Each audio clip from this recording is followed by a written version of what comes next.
శ్రీలక్ష్మి 357. నేను మీ లక్ష్మి. ఎలా ఉన్నారు అందరూ? బాగున్నారా? మేము బాగున్నాం. ఆనియన్స్ పరోటా ఎలా చేసుడో చూద్దామా? చాలా బాగుంటుంది, పిల్లలు చాలా ఇష్టంగా తింటారు. మరి ఇది ఎలా చేసుడో చూద్దామా?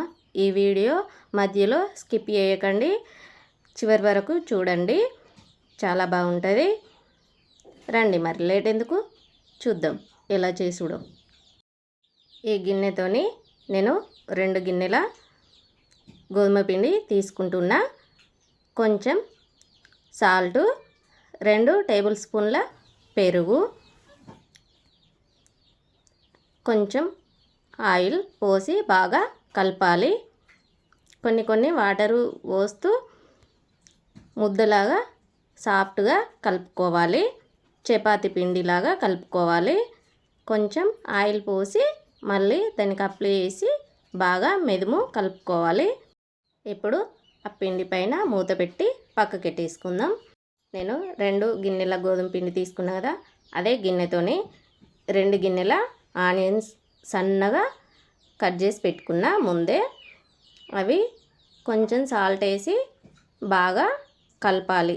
అందులోనే వాటర్ వెళ్తాయి, బాగా కలపాలి. కొంచెం కసూరి మేతి, చిన్నగా తరుముకున్న పచ్చిమిర్చి, కొత్తిమీరాకు, చిన్నగా తరుముకున్న కొత్తిమీరాకు, కచ్చపచ్చ దంచుకున్న ఎల్లిపాయ అల్లం, 1 టేబుల్ స్పూన్ కారం, గరం మసాలా, ధనియాల పొడి, కొంచెం పసుపు, 1/2 టీ స్పూన్ సోపు, 1/2 టీ స్పూన్ జీలకర్ర, గోధుమ పిండి టేబుల్ స్పూన్ వేసి బాగా కలుపుకోవాలి. అందులో వాటర్ పోయొద్దు, బాగా ముద్దకు వచ్చేలాగా కలుపుకోవాలి. చూడండి, ఇలా ముద్దకు రావాలి. స్టఫింగ్ ఇలా వస్తేనే మనకు పరోటా అనేది చాలా బాగా వస్తుంది. ఇప్పుడు అది పక్కకెట్టేసుకొని మనం గోధుమ పిండి ఇప్పుడు ముద్దలాగా చేసుకోవాలి. మళ్ళీ ఒకసారి కలిపి ఇలా లడ్డూలాగా చేసుకోవాలి. ఫస్ట్ ఇప్పుడు ఒక బౌల్ లాగా చేసుకొని అందులో మనం చేసుకున్న స్టఫింగ్ అందులో పెట్టి దాన్ని క్లోజ్ చేసేయాలి. ఇలా చూడండి, బయటికి రానివ్వద్దు, కనపడనియద్దు, అలా క్లోజ్ చేసేయాలి.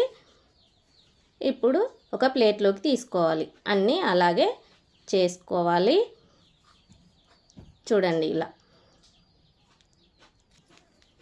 ఇప్పుడు ఒక్కొక్కటిగా కాస్త పిండి వేస్తూ ఇలా చేత్తోని రౌండ్గా కొంచెం షేప్ చేయాలి. అలాగే కోలతోని నెమ్మదిగా చేసుకోవాలి, చపాతీలాగా చేసుకోవాలి.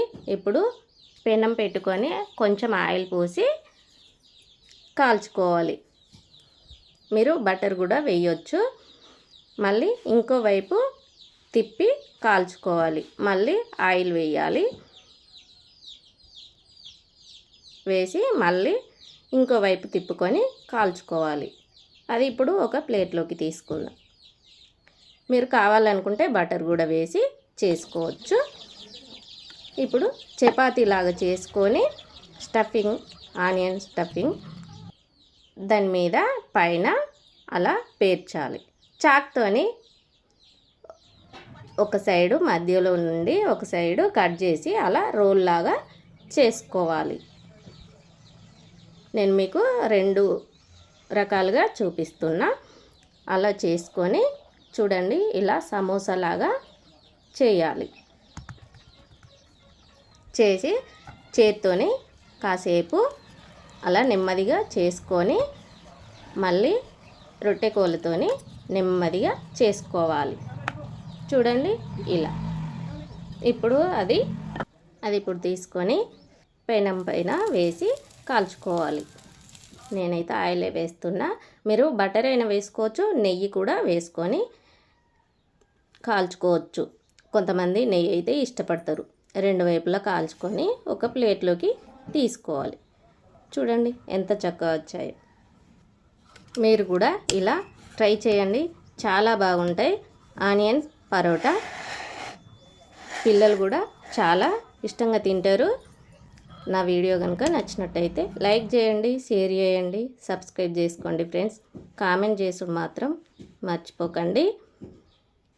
చూడండి ఎంత బాగా వచ్చాయో.